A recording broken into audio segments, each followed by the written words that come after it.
चल रही है। ओके, मैंने सोल्व कर दिए। अभी आ रही है आपके पास? वापिस एक बार रिपीट करता हूं। बोटनिकल नाम सीजियम गवावा जावा, और इसका जो फैमिली है मिरिटेसी है। टाइप्स ऑफ फ्रूट्स इसका सरस है। ओरिजिन ऑफ सेंटर इसका मेक्सिको है। क्रोमोजोम नंबर इसके 2n बराबर 22 है। एडिबल पार्ट ऑफ गवावा जावा जो है, गवावा का जो है वो पेरिकार प्लस थैलेमस है। आपको आवाज आ रही है बेटा? और शानदार तरीके से पढ़ा रहा हूं आपको, वापस रिवीजन करवा रहा हूं, तो एक बार आप क्लास को अच्छे से ध्यान देना। आवाज आ रही है सभी के पास? ठीक है।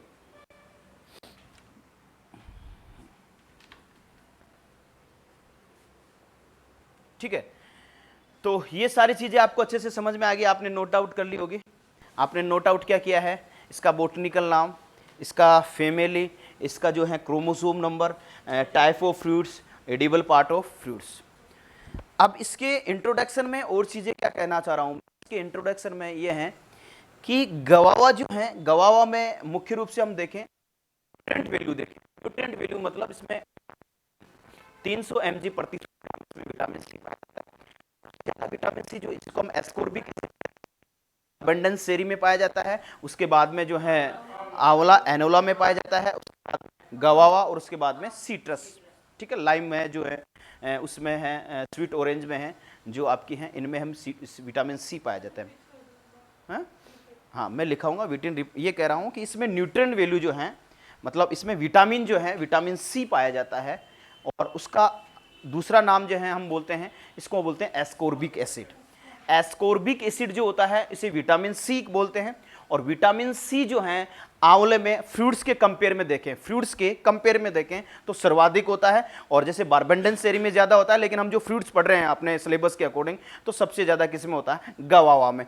300 mg, mg इसकी क्या है? मिलीग्राम इसकी क्या है? यूनिट है।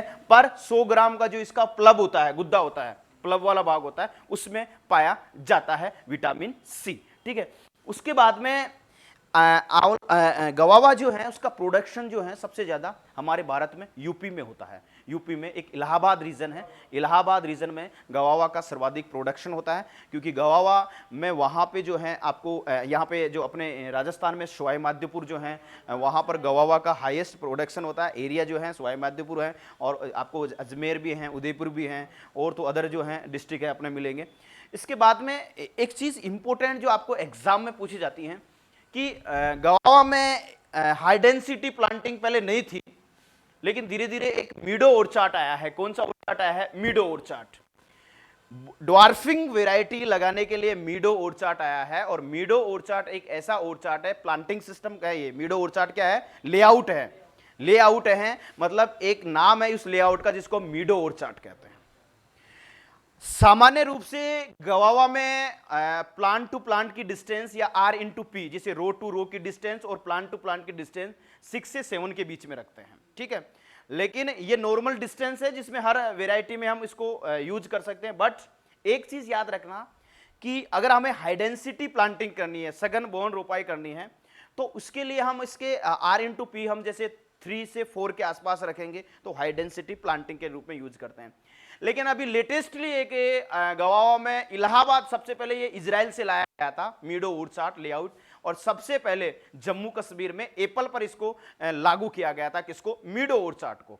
लेकिन धीरे धीरे इलाहाबाद में इसको, क्योंकि इलाहाबाद में हाई प्रोडक्शन है गवावा का, तो वहां पे इसको प्रैक्टिकली देखा गया कि ये जो है गवावा लगा सकते हैं। बिल्कुल मीडो ऑर्चार्ड में सक्सेसफुल है। मीडो ऑर्चार्ड लेआउट क्या होता है? उसमें जो R/P है वो 2:1 रखते हैं। कितनी रखते हैं? 2:1। तो ये तो हाईली डेंसिटी प्लांटिंग हो गई, हाईली डेंसिटी प्लांटिंग हो गई, मतलब सगल बोन रोपानी, मतलब पास पास लगा रहे हो आप। और ड्वार्फिंग वेराइटी के रूप में यूज करते हैं, उन वेराइटी के बारे में भी हम डिस्कस करेंगे। तो एक ये मिड चार्ट जो है लेआउट है, वो गवावा में हम क्या करते हैं? हाई डेंसिटी प्लांटिंग के लिए, हाईली हाई डेंसिटी प्लांटिंग के लिए यूज करते हैं। हाईली मतलब बहुत सघन रोपण के लिए। ठीक है, उसके बाद में गवावा में एक सबसे बड़ी समस्या है दूसरी, क्रॉप रेगुलेशंस। क्रॉप रेगुलेशंस मतलब बाहर ट्रीटमेंट। बाहर ट्रीटमेंट जो है एक पोमग्रेनेट में आती है, एक गवावा में आती है। तो गवावा में बाहर ट्रीटमेंट क्या होती है? देखो समझो इसको, बाहर ट्रीटमेंट क्या है? बाहर ट्रीटमेंट के लिए से बात करूं तो यहां पर जो है एग्जैक्टली मैं आपसे बात करूं, देखो ये मैंने आपको वर्गीकरण बता दिया है। गवावा जो होता है, जैसे ही हम बात करें, ये प्लांट हम आपको बता रहे हैं, एक तरीके से आपको सपोज करना है, आपको प्लांट के ऊपर नहीं जाना है कि सर ने कितना सुंदर बनाया है नहीं बनाया है, ये मैं आपको केवल अंडरस्टैंडिंग कराने के लिए बता रहा हूं। ये गवावा का प्लांट है, तो गवावा का प्लांट जो है, इस गवावा के प्लांट में हम क्या करेंगे, इसमें बाहर ट्रीटमेंट क्या होता है, यानी कि हम बात करें बाहर नियंत्रण क्या होता है। देखो एक तो क्या होता है कि ये तीनों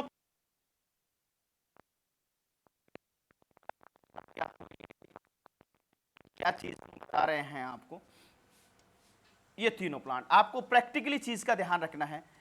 ये तीनों प्लांट हैं, अब इसमें फ्लोरिंग टाइम अलग अलग है। इसका फ्लोरिंग टाइम फरवरी है, जनवरी फरवरी है, इसका जून जुलाई है, और इसका क्या है, सितंबर अक्टूबर है। ठीक है, अब मैं आपको बाहर ट्रीटमेंट क्या बना रहा हूं, एक साल में 3 बार फ्लोरिंग आ रही है गवावा के, उसे क्या कहते हैं, बाहर ट्रीटमेंट। ऐसी फ्रूट्स क्रॉप्स जिसमें साल में 3 बार फूल आए, 3-3 महीने छोड़ के, 4-4 महीने छोड़कर फूल आ रहे हैं, तो क्रॉप रोगुलेशंस होगा। रोगुलेशंस मतलब क्रॉप हम बात करें उसमें जो फ्लोरिंग हो रही है वो 3 बार हो रही है। अब हमें तो एक बाहर के फ्रूट ही लेने हैं, हमारे क्लाइमेट के हिसाब से, इंसेक्ट के प्रकोप के हिसाब से, डिजीज के अटैक के हिसाब से, कि राजस्थान का कौन सा क्लाइमेट है जो इन तीनों बहारों में सबसे बेस्ट बहार जो वो एडॉप्ट करेगा, वो तो हम क्लाइमेट के हिसाब से लेंगे। अब ये जो फरवरी मार्च या जनवरी फरवरी में जब फ्लोरिंग टाइम होता है, उस समय अगर हम फ्लोरिंग टाइम और फ्रूटिंग टाइम जो है, आपको पता है कि जून जुलाई में आ जाएगी फ्रूटिंग, यही है, तो उस समय बारिश होती है, और बारिश के समय कीट का प्रकोप और डिजीज का प्रकोप ज्यादा होता है, क्योंकि नमी रहती है और क्लाइमेट बिल्कुल बादल छाए हुए होते हैं, तो बीमारियां ज्यादा लगती है, कीट ज्यादा लगते हैं, तो ये सुटेबल नहीं है, फिर फ्रूटिंग के टाइम में सुटेबल नहीं है, नहीं ले सकते। और सितंबर अक्टूबर में आ रहा है, यहां पर सितंबर अक्टूबर, और यहां पर जो है जनवरी फरवरी के आसपास या दिसंबर जनवरी में हम फ्रूटिंग ले रहे हैं, तो वो भी सर्दियां हैं, बहुत ज्यादा सर्दी है, तो वो भी नहीं ले सकते, हमारे नहीं ले सकते ना। तो मतलब ये कौन सी बहार है, हस्त बहार। ये कौन सी है, अंबे बहार। तो ना तो अंबे बहार ले सकते हैं, ये कौन सी बहार, अंबे बहार, अंबे बहार है, अंबे। और ये कौन सी है, हस्त। अब सिचुएशन मैंने बता दी क्यों नहीं ले रहे हैं, तो बची कौन सी, जून जुलाई। मतलब ये वाली जो बहार है इसको हम कहते हैं मरग बहार, इसे हम क्या कहते हैं, मरग बहार। और ये जो मरग बहार क्यों लेते हैं, क्योंकि बेटा जून जुलाई में फ्लोरिंग आती है, उस समय पानी अच्छे से अवेलेबल होता है, बारिश का पानी। दूसरी चीज, वहां पर जो है जून जुलाई में फ्लोरिंग आ रही है, तो यहां पर जो है फ्रूटिंग है, अभी आ रहे हैं नवंबर दिसंबर में, अक्टूबर नवंबर में फ्रूटिंग यानी नवंबर में आने लगे, इसकी हार्वेस्टिंग कम करेंगे नवंबर में।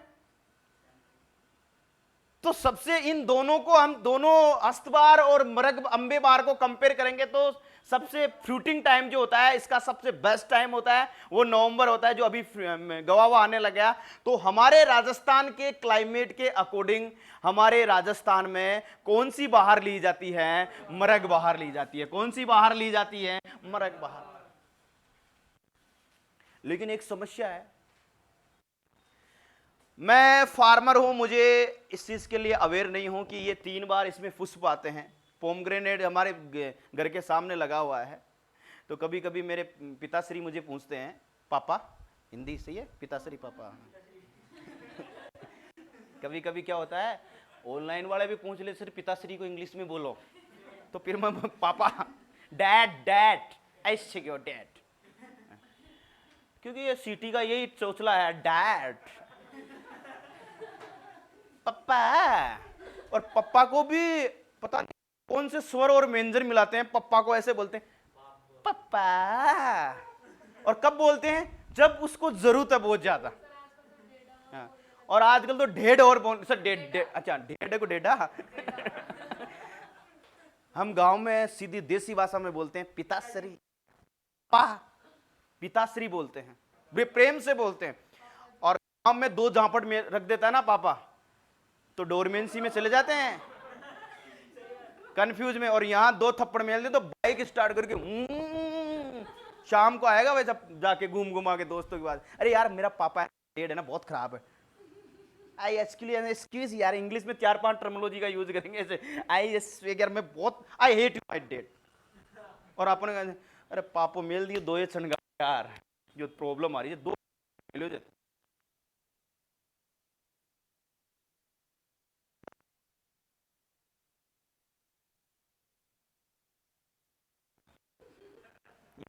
मानते हो ना, ये एक एजुकेशन का फर्क होता है, वहां समाज का प्रभाव होता है, इफेक्ट होता है, कॉलोनी का जो जिस तरीके से वो एडॉप्ट कर रहे हैं उसका बिहेवियर का इफेक्ट होता है।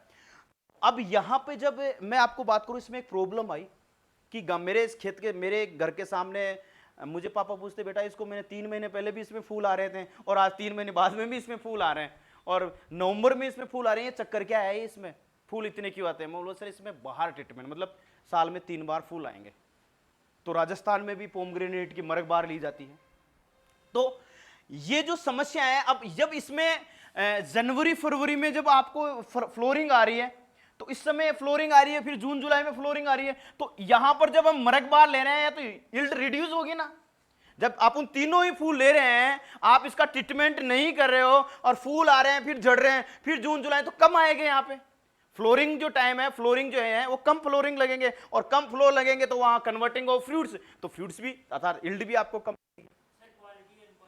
को हाँ डिक्रीज हो जाएगी। तो यहां पे एक केमिकल का यूज करते हैं बाहर ट्रीटमेंट करने के लिए, उसका नाम है क्या नाम है, नेफेथिलीन एसिटिक एसिड और यूरिया, दोनों चीज यूज करते हैं, naphthalene acetic acid plus urea. Urea क्या है, अगर इसकी एक्स्ट्रा डोज यूरिया की देते हैं तो ये ज्यादा काम करता है, फ्लोर को ड्रॉप करने का काम करता है, ठीक है। और नेफेथिलीन एसिटिक एसिड जैसे 1000 ppm ले लीजिए आप, 500 से 1000 ppm, 10% उसमें यूरिया आप मिला लीजिए, और प्लानोफिक्स के नाम से आपको ट्रेंड नाम से ये मिलेगा, नेफेथिलीन एसिटिक एसिड प्लानोफिक्स, मैंने कल बताया था, ये ट्रेंड नाम होता है, व्यापारिक नाम। जैसे आप कहोगे ना शॉप पे जाके कि मुझे नेफेथिलीन एसिटिक एसिड दे देगा, तो 3 बार देखेगा ऐसे हैं, और आप कहोगे कि प्लानोफिक्स दे दो, अच्छा प्लानोफिक्स उस पर लिखा होता है PLANOPOX, तो वो फट निकाल के दे देगा। अब प्लानोफिक्स का रोल पता है कि ये एक ऑक्सीजन का टाइप से है जो ग्रोथ को बढ़ाता है प्लांट की को, और ड्रॉपिंग ऑफ फ्रूट्स में इंपॉर्टेंट इसका रोल है, या ड्रॉपिंग ऑफ फ्लोर में इसका इंपॉर्टेंट रोल है, ड्रॉप ऑफ फ्लोर जो है। अब जब इसमें हमने जनवरी फरवरी में फ्लोर आना है, उससे पहले आपने दिसंबर में ट्रीटमेंट कर दिया, तो फ्लोर नहीं आएंगे, और आए हुए हैं वो भी ड्रॉप हो जाएंगे, गिर जाएंगे। क्यों? क्योंकि हमें किसकी क्वालिटी इंक्रीज करनी है, जून जुलाई वाली जो फ्लोर या जो नवंबर में जो फ्रूटिंग होगी उसकी क्वालिटी हमें क्या करनी है, डिक्रीज करनी है। इसलिए हाँ इंक्रीज करनी है, सॉरी हो जाता है कभी कभी विलोम शब्द का अंतर हो जाता है। ये जो है जून जुलाई में फ्रूट की क्वालिटी को इंक्रीज करना है, इसलिए इसमें बाहर ट्रीटमेंट करते हैं और केमिकल का यूज करते हैं, स्प्रे करते हैं, जिससे दोनों जगह, जिससे यहां पर हमारे को जो है जून जुलाई में जो है फ्लोर ले रहे हैं, और नवंबर में दिसंबर में जो फ्रूटिंग आ रही है उसमें अच्छे हैं। ठीक है, आई ना समझ में? आप बोलो, आपको कभी भूल जाओगे कि आप नहीं बोलोगे। और एक किताब में लिखी हुई, थ्योरी में लिखी हुई बातें हैं, वो 1000 चीज 3 तरीके की लिखी हुई होती है, उसको आप केवल, मैंने तीनों डायग्राम बताए आपको अच्छे से, यहाँ पे भी फ्लोरिंग, यहाँ पे भी मरकबार, हस्तबार और अम्बे बार मैंने बताई हैं, बाहर ट्रीटमेंट मैंने आपको बताई हैं। आई होप कि दुनिया में हॉर्टिकल्चर का ऐसा टीचर हो, एग्रोनॉमी का ऐसा टीचर हो जो आपको ऐसा मिले। ठीक है, ऑनलाइन वालों को समझ में आया कि नहीं आया? डेली डोरमेंसी में भी जाते हैं, हाँ बिल्कुल बिल्कुल अच्छे से समझ में आ रहा है। ठीक है, अब एक चीज और ध्यान रखना, इसमें एक इंपॉर्टेंट चीज, जो मैं इंपॉर्टेंट चीज के बारे में बताता हूं जो एग्जाम में आती है। न्यूट्रिएंट वैल्यू के बारे में बात की, इसके मैंने ये बताया, लेकिन जब इसमें जो गवावा होता है, इसमें एक न्यूट्रिशन वैल्यू के रूप में पैक्टीन पाया जाता है। क्या पाया जाता है? पैक्टीन। अब सर पैक्टीन जो पाया जाता है, वो पैक्टीन क्या होता है, इससे बनाया जाता है जेली, और जेली एक ट्रांसप्लेटेड पारदर्शी जो है सोल्यूशन के रूप में देता है आपको।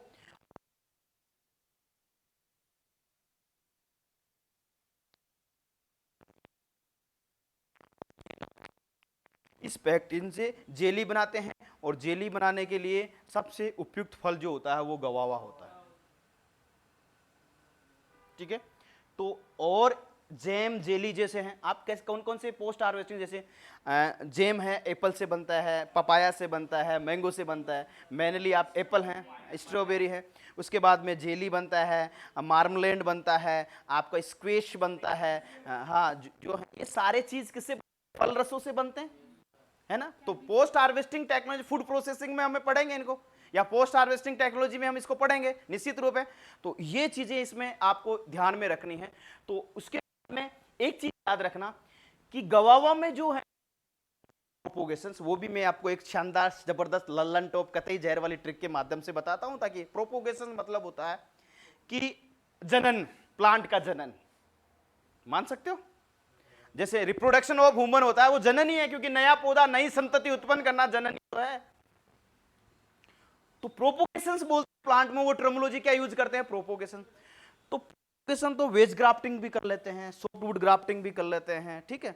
और उसके बाद में प्रोपोगेशन विधि है स्टूलिंग, माउंट लेयरिंग जिसको बोलते हैं, स्टूलिंग या माउंट लेयरिंग। वेज ग्राफ्टिंग भी कर लेते हैं, सॉफ्टवुड कटिंग भी कर लेते हैं। स्टूलिंग के बारे में बता रहा हूं आपको, स्टूलिंग क्या होते हैं, माउंट लेयरिंग जिसको बोलते हैं, इसमें स्टूलिंग बोलते हैं और इंग्लिश में इसको माउंट लेयरिंग, दोनों एक ही टर्मिनोलॉजी है, माउंट लेयरिंग या स्टूलिंग। एक इसमें एक चीज करते हैं इसमें जो है मुख्य रूप से जो है इसमें एक ध्यान रखना, एक वो और होती है भेड़ कलम विधि जो होती है, जिसको हम बोलते हैं, अरे एक और होती है जिसको हम ओल्ड ऑर्चार्ड में करते हैं ना, जो फ्लोरिंग नहीं देते हैं वो,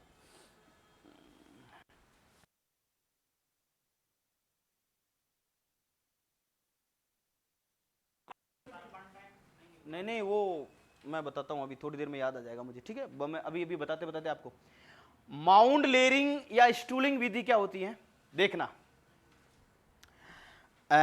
आपको सिंपल भाषा में समझा रहा हूं, लिखाऊंगा तब और अच्छे से समझाऊंगा, वो मेरा कर्तव्य है और कर्तव्य का पालन मैं अच्छे से निभाता हूं। देखो मैं एक बार आपको अंडरस्टैंड अच्छे से समझ में आएगा तो लिखाऊंगा तो आराम से उस लैंग्वेज को आप समझ लोगे, ये मेरी गारंटी है। पहले मैं आपको उसको समझाने की कोशिश करूंगा और सॉफ्टवुड कटिंग भी बताऊंगा, इसमें वेज ग्राफ्टिंग भी, ये प्रोपोगेशंस के इसमें है।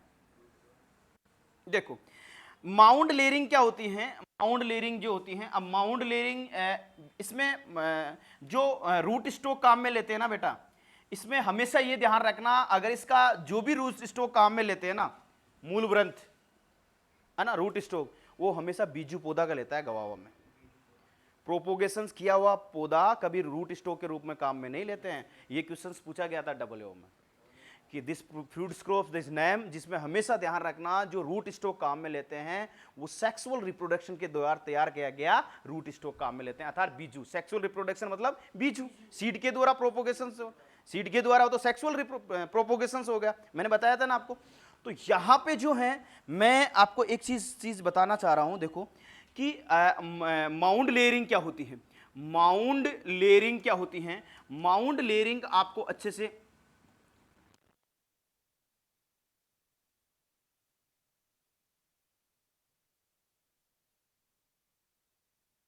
आपके खेत में गवावा का प्लांट है और बहुत 5-6 साल से रहे, लेकिन कई ऐसे फ्रूट्स ऐसे प्लांट है, वृक्ष है गवावा के जो फल नहीं दे रहे, डोरमेंसी में चले गए, ना फ्लोर आ रहे ना फल दे रहे, केवल ग्रीन ग्रीन लीफ दिखाई आपको। तो ऐसी कंडीशन में डोरमेंसी में चले जाते हैं, सुसु सुसु सुसु सु, क्या बोलते हैं उसको, मेरे को कई बार कहते हैं जीभ का मेल, तो मेरे को सुसु सुसु सुसु सुई आती है ठीक है।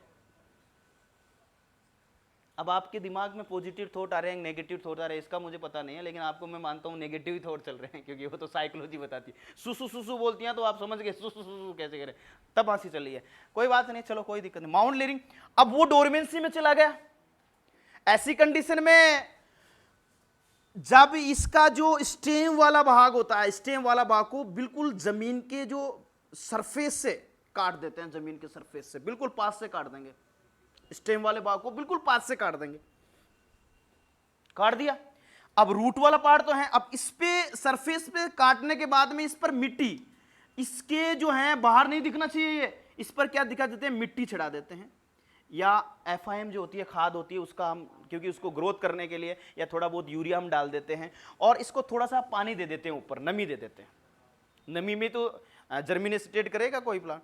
और यहां से जब इसमें अपने एफआईएम ये लगा दिया, उसके बाद में आप देखोगे कि कुछ दिनों के बाद में जो है यहां से नई नई शाखाएं निकलेगी। क्या निकलेगी? नई नई शाखाएं निकली, ये ऑब्जर्व करो। अब जब इसको हमने मिट्टी चढ़ा दिया, थोड़े दिन में 10 15 20 दिन में या 20 गैप मान लो, 15 से 20 दिन के बाद में आपको एक न्यू ब्रांचेस निकली हुई दिखाई देगी। आप क्या करोगे? जब इन न्यू ब्रांच को जो है यहां से जो है, एक ध्यान रखना, इसमें काम में लेते हैं स्पोगन घास। हाँ, अब हाँ, मोस घास जो होती है, ये डब्ल्यू में क्वेश्चन पूछा गया था कि लेयरिंग में या प्रवर्धन में जो घास काम में लेते हैं, जो नमी को मेंटेन करके रखती है। कारण क्या है कि नमी पर, कि जब हम इसको कन्वर्ट करते हैं ना उस पे, अब यहां को हटाने से पहले यहां पर हम क्या कर देंगे, स्पोगन घास से इसको अटैच कर देंगे, बांध देंगे, और ये प्लास्टिक से उसके साथ में बांध देंगे, तो क्या अनवांटेड है, इसका यूज नहीं करेंगे हम। यही चीज समझ में नहीं आती है स्टूडेंट्स के, भाई ये शाखाएं निकल गई तो इसको अलग करके निकालना, नहीं, इसके ऊपर हम वो घास का प्लेट करेंगे, यहां से फिर एक नई शाखाएं निकलेगी, यहां से इससे जो पॉइंट बनाया ना, कैम्बियम लेयर को अटैच करके, थोड़ा उसको अटैच कर उस पर या तो आईबीए डाल दीजिए, इंडोल ब्यूटाइरिक एसिड, क्योंकि वो रूट फॉर्मेशन में भी काम करता है, और साथ में जड़ों के फुटान के साथ साथ नई शाखाएं निकलता है, और उसमें स्पोगन घास जो है उसको अटैच कर दीजिए, उससे नमी बनी रहती है और नई शाखाएं जल्दी निकलती हैं। तो ये लेयरिंग में काम में आता है। और यहां से निकलने के बाद में जैसे ही ये 10 15 20 दिन के बाद में इनको अलग कर दो, यहां से अलग करके इसको आप गमले में लगा दो, और एक नया पौधा क्या हो जाएगा? तैयार। एक नया पौधा क्या हो जाएगा? तैयार। समझ में आई? ऐसे सुपरस्टार टीचर जो हैं बहुत कम मिलते हैं, या तो सुपरस्टार जो है एक्टर मिलते हैं या टीचर मिलते हैं, लेकिन वो भी है कि आप उसको किस तरीके से कन्वर्ट कर रहे हो। थोड़ा थोड़ा डेमो चलने दे यार, निश्चित समझ नहीं आ रहा, ठीक है? क्योंकि जहां पर डेमो बिल्कुल जीरो हो जाता है, वहां उसकी वैल्यू जीरो हो जाती है। ये मॉडर्न टेक्नोलॉजी, मॉडर्न जमाना है, और मॉडर्न जमाना ये कहता है कि अगर आपका डेमो बिल्कुल 0/0 है तो आप भी 0/0 ही हो, घर आ बैठ के खाना खाओ। तो आप थोड़ा सा डेमो वेमो दिया करो, और ऐसे मस्त रहा करो, चिल। जितना ज़्यादा आनंद और खुशी में रहोगे और डिप्रेशन को नेग्लेक्ट करोगे, अपने दुखों को नेग्लेक्ट कर उसको खुशी में कन्वर्ट करोगे, सबसे बड़ा सुख है दुनिया का। और ऐसी कोई समस्या नहीं है जो हर इंसान के साथ नहीं हो रही है, कोई न कोई समस्या हर इंसान के साथ चलती रहती है। मैं खुद, मेरे पास इतनी समस्याएं हैं कि आप सोच नहीं सकते, फिर भी खुश रहता हूं। समस्या का आना पार्ट ऑफ लाइफ है, प्रॉब्लम्स का आना पार्ट ऑफ लाइफ है। अगर प्रॉब्लम ही नहीं है तो जिंदगी क्या है? फिर तो हम पशु पर के घूमते फिरते हैं तो कोई प्रॉब्लम नहीं आती है, दूध निकालो और खाओ पियो, मस्त रहो, कहाँ घूमो फिरो, खाओ पियो, एनिमल्स में रह जाते हैं। भगवान ने हमें एक अच्छी मानव प्रजाति दी, तो प्रॉब्लम्स तो आना ही है, समस्याएं भी आएगी, हार्ड वर्किंग भी आएगा, क्योंकि इंसान को 3 फेज में बांटा गया है। 15 साल तक वो इंजॉय करता फुल, उसको कोई लोड नहीं है कमाने का, फिरने का, वो सब अपने पेरेंट्स पे डिपेंड रहता है। वो 15 साल तक कहता है कि तू बचपन का है, आराम से, तेरी इतना माइंड भी डेवलप नहीं हुआ तो तेरे ऊपर कोई भार नहीं होगा, यही है। और 15 से 17 18 स्कूल में जाते हैं, उसको पढ़ाई की चिंता होने लगती है, अपने फ्यूचर की थोड़ी उसको ऐसे अब क्या करना है। जैसे वो ग्रेजुएशन करता है, एमएससी करता है, फिर उसके दिमाग ऐसे, यार अब मुझे क्या करना चाहिए, क्योंकि फिर वो पेरेंट्स कहते हैं बेटा अब तेरे को इंडिपेंडेंट होना है। फिर पेरेंट्स आपको हेल्प करेंगे, लेकिन जब हम बोलते हैं ना तो उनको अच्छा नहीं लगता है। जब हम एमएससी करके चले जाते हैं, एमएससी करने के बाद में भी 2-3 साल हो जाती है, और फिर उनको हम कहें ना कि सर मुझे 5,000 रुपये चाहिए, तो एक गिल्टी फील होती है, महसूस। लेकिन वो जरूरी होती है, वो चीज नेसेसरी बिटवीन द, क्योंकि अगर आप उसको सही यूजेस में ले रहे हो, आप उसको पढ़ाई को कंटिन्यू करने के लिए यूज ले रहे हो, तो आपको प्रिफेयर करते हैं अपने पेरेंट्स कि हाँ यस आई एम रेडी। आपको हमेशा आगे बढ़ने के लिए बोलेंगे, बिल्कुल नौकरी नहीं लगे तब तक मैं तेरे को पैसे लगाते रहूंगा, लेकिन ये मेरे से जिम्मा लेके जा कि तू नौकरी लगेगा या लगेगी।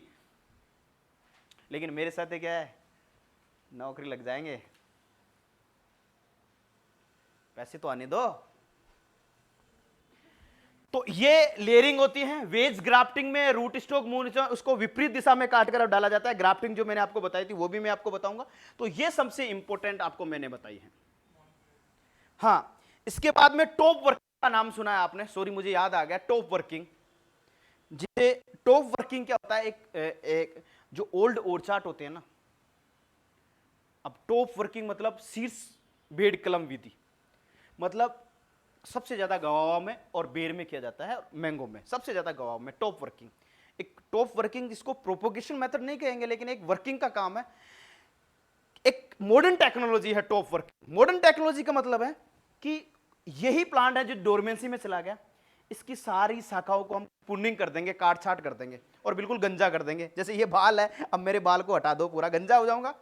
वो एक कहावत है ना, मैंने कल भी बोली थी कि दूर से देखा तो हेमा मालिनी लग रही, और पास में जाके देखा तो टकल्या टकल्या गंजा।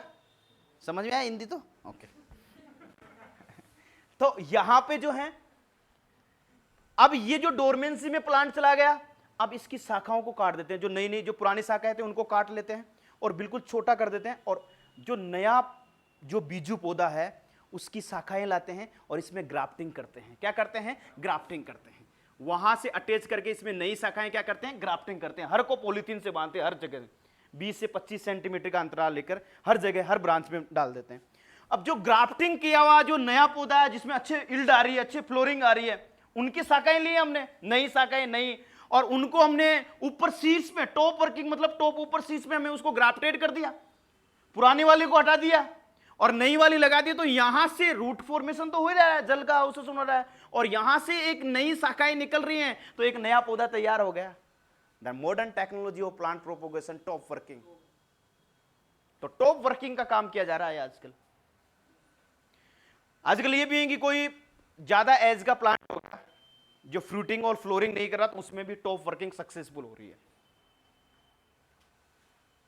ठीक है, तो ये मैंने आपको ये कुछ चीजें अच्छी बताई मैंने, आई होप कि आपको समझ में आया।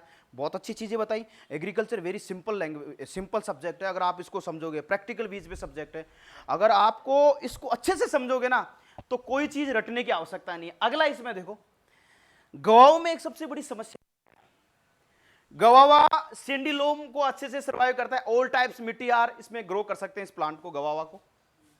ठीक है, ऑल टाइप की मिट्टी जो है इसको एडोप्ट। लेकिन एक चीज ध्यान रखना, अगर सोइल ज्यादा सैलाइन और एल्काइन है, दैट पीएच रेंज अगर 7.6 से मोर देन है पीएच रेंज उस सोइल का, तो वहां पे एक डिजीज इस पे सबसे ज्यादा अटैक करती है, उसे हम कहते हैं wilt disease.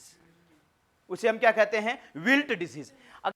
0.6 more than alkaline soils होगी। आप, मैं बहुत चीजें बता, बहुत ज्यादा इंपॉर्टेंट है गवावा से, बहुत ज्यादा इंपॉर्टेंट है। तो मोर देन 76 से अगर सोइल का पीएच है, तो ऐसी कंडीशन एक इसमें इंपॉर्टेंट डिजीज लगती है, उसका नाम है विल्ट डिजीज। क्या नाम है? विल्ट। और इसको उकठा रोग कहते हैं। उकठा रोग का मतलब टॉप से लीफ और ब्रांचेस ड्राई होगी लोअर तक, वन साइड टॉप से लोअर, मतलब मैं हिंदी में बोल रहा हूं, ऐसे अटैक मत कर, आंखों के नजरियों से मेरे पर अटैक कर रहा कहीं हिंदी में देखो। मेरा एक, आप थोड़ा सा मुझे, मैं एक बार इंग्लिश में बोलूंगा फिर उसको पूरा हिंदी में समझाऊंगा, तो थोड़ा सा आप कोऑपरेट करें मुझे, ताकि मेरे सारे लाडले जो हैं सब मुझे कोऑपरेट करेंगे तो निश्चित रूप से हम अच्छा कर पाएंगे। तो मुझे डर लगा, अभी तू ऐसे कर रहा है, ये टॉप और लोअर ये है ना, कोई दिक्कत नहीं, मतलब ऊपर से नीचे तक एक साइड से पौधा सूख रहा है, विल्ट डिजीज के सिम्टम्स है। किसके सिम्टम्स है? विल्ट। और आपको लगेगा कि पानी भी टाइम टू टाइम जा रहा है और पानी के साथ साथ न्यूट्रिएंट भी हैं, फिर भी ये प्लांट सूख रहा है। कारण क्या है? विल्ट डिजीज है। और एल्काइलिन जब पीएच मान ज्यादा बढ़ गया तो वहां पे क्रेकिंग, सोइल क्रेकिंग होने लगा, सोइल क्रेक होने लगा, उसमें जगह होने लगी। तो ऐसी कंडीशन में वहां पर विल्ट डिजीज का प्रकोप क्या हो जाता है? ज्यादा हो जाता है। ये मैं नहीं कहता है, ये प्रैक्टिकली वैज्ञानिकों ने, साइंटिस्टों ने प्रैक्टिकल करके ये चीज आपकी किताबों में रूबरू करवाई है कि ये भी आप पढ़ो, ये चीज इंपॉर्टेंट है, हमने प्रैक्टिकल किया है और ये प्रैक्टिकल नॉलेज का क्वेश्चन है। एक इसमें जिंक की कमी से ब्रोंजिंग होती है, ब्रोंजिंग। सर ब्रोंजिंग क्या होती है? आपने कभी चांदी देखी है, सोना देखा है? चांदी कैसी होती है? Silver colour. तो ब्रोंजिंग में जो होती है लीफ, जो किनारे से कैसी हो जाती है? ब्रोंज कलर की। ब्रोंज कलर की, जिसे कांस्य कलर कहते हैं।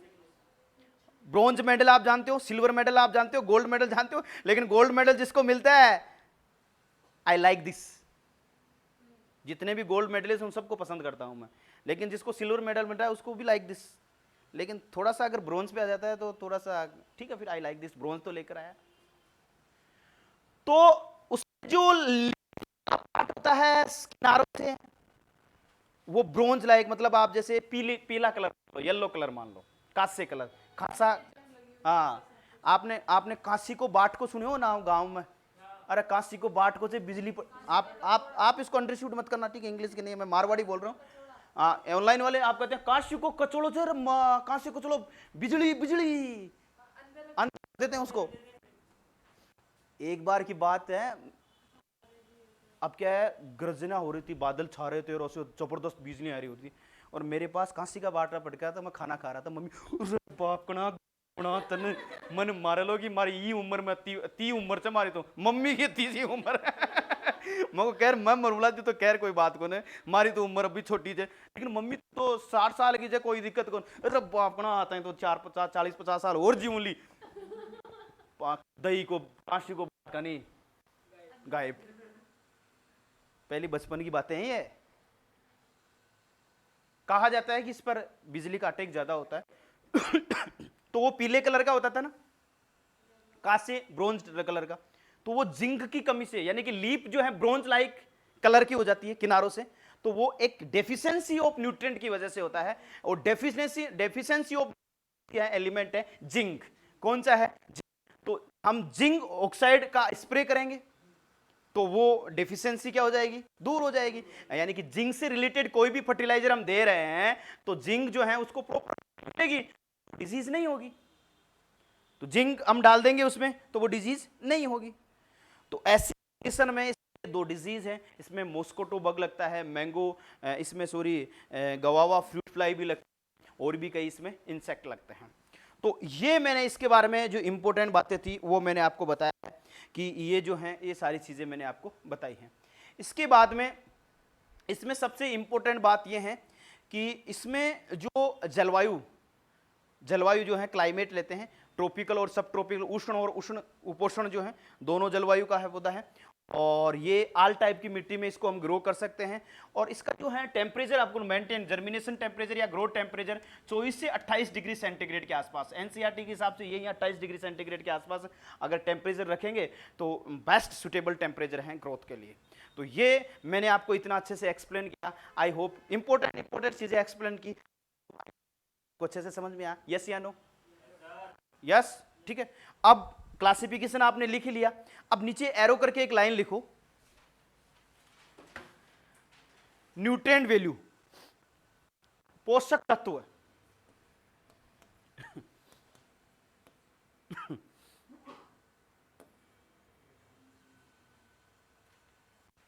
ये सुपरवाइजर में पूछा गया था, विटामिन सी वाला 2018 में। मैं आपको 2019 का पेपर मैंने डाल दिया है, फूड सेफ्टी ऑफिसर का। आपने मेरी बात तो सुनना ध्यान से।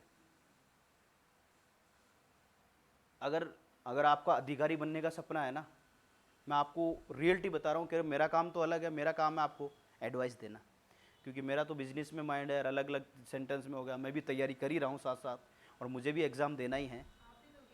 तो मैं कोई वो हूँ क्या? मुझे नहीं बनना खाद्य सुरक्षा अधिकारी? क्या मैं पढ़ाता ही रहूँगा क्या? हद हो गई यार, मैं फर्स्ट ग्रेड की नौकरी को ऐसे ही मैं तो सुपरवाइजर बन जाऊंगा, कोई बढ़ाए। फर्स्ट ग्रेड में आती है वो, 4200 पे ग्रेड को फर्स्ट ग्रेड में आरपीएस। क्या 42 और 5400 फर्स्ट ग्रेड में आ रही है ये, अभी मैंने वो देखा था फर्स्ट ग्रेड में। जबकि एक चीज और मैं बताऊं, फर्स्ट ग्रेड सिर्फ डबल ग्रेड है ये तो। अगर अधिकारी बन गए ना तो ये नौकरी जो पैसे आने हैं ना, ये तो जीरो है। मेरे पास बड़ी फैक्ट्री है, आप आ गए, हेलो सर, पहले तो आपसे तन से बात करूंगा और आप बोलोगे आई एम खाद्य सुरक्षा हैं, बोलो सर, बैठो बैठो सर, अरे जूस मंगा, थप्पड़ दूंगा, जूस मंगा, जूस मंगा। सर बैठो, इधर इधर चेयर पास में बैठेंगे और पहले बोल, और जैसे ही आपने लोगो दिखाया, ऐसे दिखाया आइडेंटिफिकेशन, आई एम ए खाद्य सुरक्षा अधिकारी, ब्रांच इस ब्रांच का हूं, इस ईयर का हूं। थोड़ा सा उसको तो कमी चाहिए, चल दे लाख रुपए दे फटाफट, नहीं तो अभी लाइसेंस रद्द कर दूंगा। बड़ी इतनी बड़ी फैक्ट्री है, लाख रुपए, इतने बड़े मालिक है, लाख रुपए में क्या असर पड़ता है, साला बचे तो है। रिश्वत लेनी नहीं चाहिए, काम ही नहीं चलेगा फिर है। इसलिए लेनी है कि उसको बचाना है, होप पैदा करने के लिए। भाई ये खतरनाक है, आप पढ़ रहे हो वो भी रिश्वत ही ले रहे हो, आप मुझे पैसे दे रहे हो रिश्वत ही है, आपने एजुकेशन तो रिश्वत कईयों की होती है आइडियोलॉजी रिश्वत ले लेना, लेकिन आज के इस मॉडर्न जमाने में अगर किसी को लाख रुपए यहाँ पड़े हैं और एक छोटा सा काम है, लाख रुपए दिख रहे, चल चल चला चला, क्योंकि हम खुद रिश्वत से आए हुए हैं आपके पास, तो तेरे से रिश्वत नहीं लेंगे, क्योंकि हम रिश्वत देके हैं आरपीएससी वाले को, तो तेरे को रिश्वत नहीं देंगे क्या, तू दे रिश्वत आराम से। तो साइकोलॉजी हो जाती है। और कई ऐसे होते हैं जो अपने सैलरी से रहते हैं और सटीक, कई ऐसे ऑफिसर भी होते हैं और अधिकारी भी होते हैं, लेकिन आपको तो आपके अकॉर्डिंग जैसा आप देख लेना। तो अच्छे, अगर आपका सपना है अधिकारी बनने का, तो गोल्डन अपॉर्चुनिटी है, जनवरी फरवरी में बजट आ रहा है, उसमें 120 पोस्ट और आ रही है, इसी में ऐड होगी। मैं आपको और बता देता हूँ, हाँ इसी में ऐड होगी। मैं और चीज 350 पोस्ट होगी, 300 से 350 पोस्ट होगी, ये ध्यान रखना, या तो ऐड होगी या उसका एग्जाम होगा। और 95% है कि ये जून जुलाई के आसपास एग्जाम होगी और इसमें और पोस्ट और ऐड होगी खाद्य सुरक्षा अधिकारी की। रखना 2019 कोर्ट में उसका कोई केस आएगा भी नहीं, रिजल्ट ही नहीं आएगा। अरे रिजल्ट नहीं आएगा क्योंकि ऐसी सिचुएशन पैदा हो गई कि वहां करे तो क्या करें, तो वो ऐड हो सकती है, उसका कोई अलग से फैसला सकता है। तो सुपरवाइजर बनने का और खाद्य सुरक्षा अधिकारी बनने का ये सबसे बड़ा गोल्डन चांस है। दोनों का सेम सिलेबस है, जीके और एग्रीकल्चर आपको सेम पढ़नी पड़ेगी। और जिसकी बीएससी एग्रीकल्चर है, एमएससी से, या जो एलिजिबल है, इसका किस्मत उस, ठीक है। तो इसमें न्यूट्रिएंट वैल्यू लिखो आप, vitamin C, vitamin C bracket में लिख लेना एस्कोर्बिक एसिड,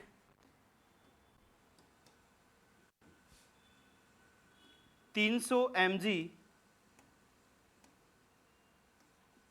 प्रति 100 ग्राम विटामिन सी।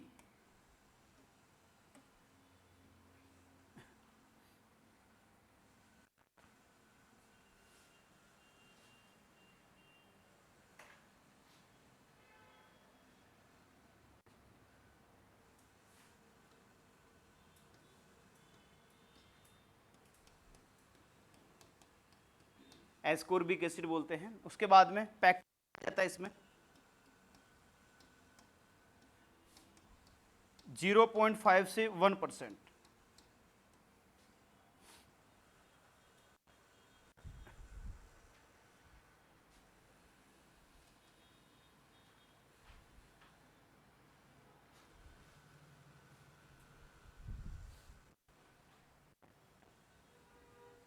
ठीक है, बाद में इसका अदर, तो नीचे नोट करके नाम लिख लेना। इसको बोला जाता है एप्पल ऑफ ट्रॉपिक्स।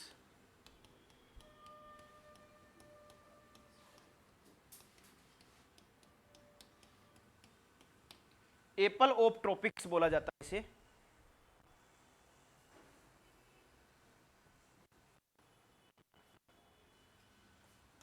और या इसे पुअर मैन फ्रूट्स, गरीब का सेव, पुअर मैन एप्पल, गरीब आदमी का सेव। इसको भी तो गरीब का कुछ बोलते हैं। अरे यार इसको बोलते हैं, ठीक है इसको कट करो, फिर मेरे को याद यही है, इसको भी बोलते हैं, कुछ बोलते हैं इसको।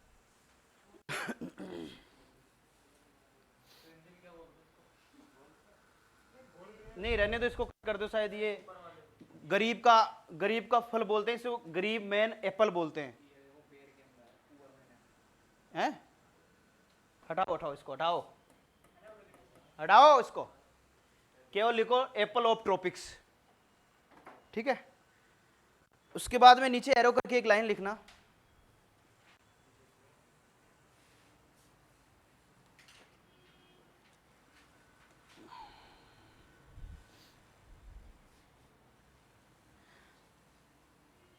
उत्पादन प्रोडक्शन, टॉपिक हेडिंग डालो प्रोडक्शन, उत्तर प्रदेश का इलाहाबाद रीजन, सबसे ज्यादा उत्पादन जो होता है।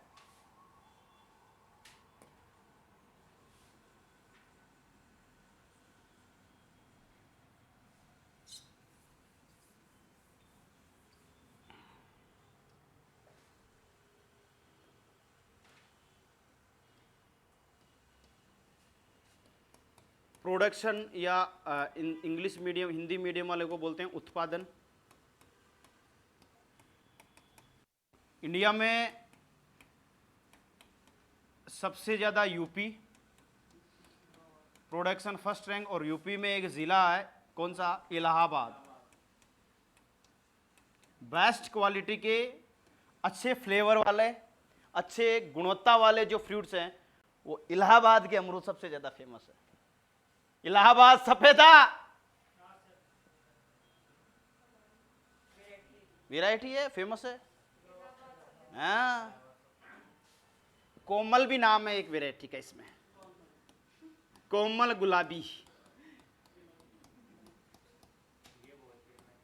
ये फेमस है, स्टार्टिंग से फेमस है, जब से पढ़ा रहा हूं तब से फेमस, क्योंकि कोमल मेरे जो फ्यूचर है ना, फ्यूचर पास्ट है, सॉरी टेंस में दिक्कत हो जाती है कभी, पास्ट घटना हुई थी, एडिशनल घटना। फर्स्ट ईयर में गया था जोमनेर कॉलेज में, तभी इस कोमल के साथ विपरीत तरीके की घटनाएं हो रही थी मेरे साथ, अटैच, मतलब ऐसे कोमल को देखा मेरा दिमाग भी कोमल हो गया। हाँ हाँ, वो कॉलेज लाइफ अट्रैक्शन, अट्रैक्शन है। गर्म पानी है इसमें, नॉर्मल है,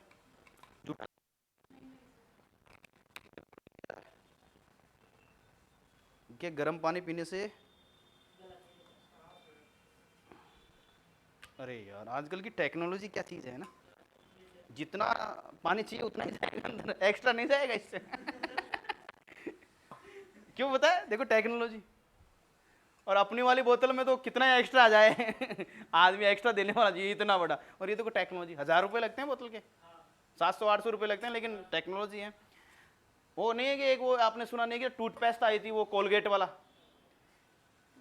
कि सर मैं वो एक कंपनी में एक मालिक था, तो कंपनी में मालिक था कि सर इस टूथपेस्ट की खपत को कैसे बढ़ाया जाए, तो मेरा जैसा आड़ू आदमी से पूछ रहा है, वो बोला एक काम करो, इसका जो साइज है ना छेद वाला वो बढ़ा दो। तो जो थोड़ा सा निकलता है वो ज्यादा निकलेगा, खपत ज्यादा होगी, आपका बढ़ेगा, मामला प्रोडक्ट बिकेगा। बोला व्हाट आर यू यार, उसको 50-80-90 हज़ार की नौकरी, मतलब फटाफट ये लो सर आप हमारी कंपनी में काम करो। अरे बोला आड़ू आदमियों के पास जो दिमाग होता है ना, वो किसी के पास नहीं होता है। बोला आप कुछ ही मत करो कि सर इसकी खपत बहुत कम है, कुछ ही मत करो, साइज बढ़ा दो, जो होल है उसकी साइज बढ़ा दो, अपने आप जिसको इतना चाहिए वो दबाते ही, इसके बाहर ब्रुश के बाहर भी आ जाती है कोलगेट कभी कभी।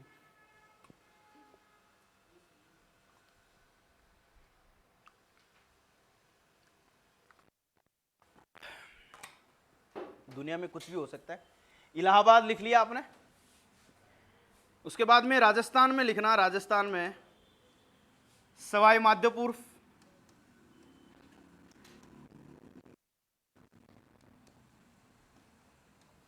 अजमेर, उदयपुर,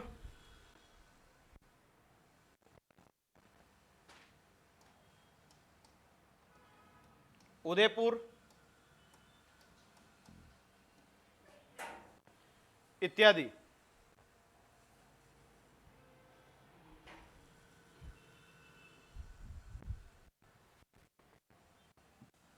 फिर नीचे एरो के लिखना, और मोस्ट इंपॉर्टेंट लिखना डबल स्टार, मोस्ट इंपॉर्टेंट। थोड़ा सा ऑनलाइन वालों को भी हम देख के आते हैं।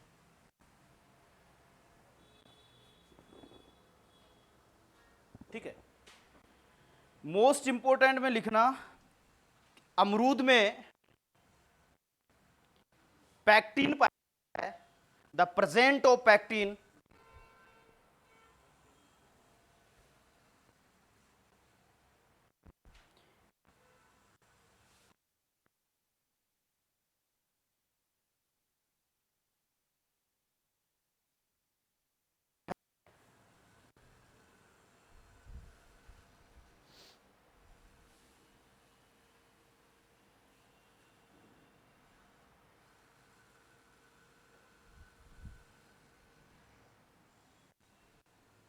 अब लिखो प्रोपोगेशन,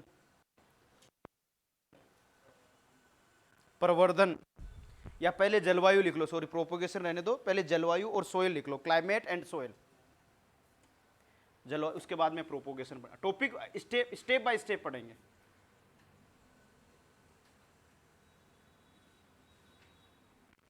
ठीक है, क्लाइमेट एंड जलवायु। अब आपके सर आ गए हैं, अपनी तो धीरे धीरे आराम से पढ़ेंगे, पर सर को वेट नहीं करवाना चाहिए, क्योंकि सर जो हैं हमारे सम्मानजनक सर हैं, कहीं नाराज हो जाएंगे कि सर हमें वेट कराते हैं, तो फिर आपको हिस्ट्री कौन पढ़ाएगा, ऐसे सर तो मिलने वाले नहीं है। तो क्लाइमेट आपको मैंने पूरा अच्छे से समझा दिया, आपको समझ में तो आ ही गया होगा। अब इसको लिखाऊंगा, फिर एक बार रिवाइज कराऊंगा, तो किताबी कीड़े बनने की जरूरत नहीं है। रसगुल्ले वाला सर पढ़ा रहे हैं, डेमो वाले सर पढ़ा रहे हैं, कुछ भी नाम आप मेरा ट्रेंड नाम रख लीजिए, कोई दिक्कत नहीं है। जब भी आओ तो बता देना ये सर आपका ये ट्रेंड नाम रखा है, मार्केट में यही चल रहा है अब, ठीक है। तो आप हमेशा एक चीज़ का ध्यान रखना, आपको जितना ज़्यादा प्रैक्टिकल चीज़ मैं आपको समझा सकता हूँ उतना अच्छे से समझाऊंगा। हॉर्टिकल्चर क्रॉप्स करने के बाद में इसमें जो आपकी बच गई हैं वो हम बात करेंगे। उसके बाद में इस हॉर्टिकल्चर को कंप्लीटली पढ़ेंगे, कंप्लीट पढ़ेंगे हॉर्टिकल्चर, क्योंकि इसमें पूरा सिलेबस दे रखा है हॉर्टिकल्चर प्रोडक्शन टेक्नोलॉजी, और इसमें जो सोयल ऑयल है उसमें सब आती हैं। तो प्रोपोगेशन दे दिया, मतलब वहां तो आपको प्रोपोगेशन भी पढ़ना पड़ेगा। ठीक है, कल पढ़ेंगे, कल मिलते हैं। अब सर से आप रूबरू हो। धन्यवाद।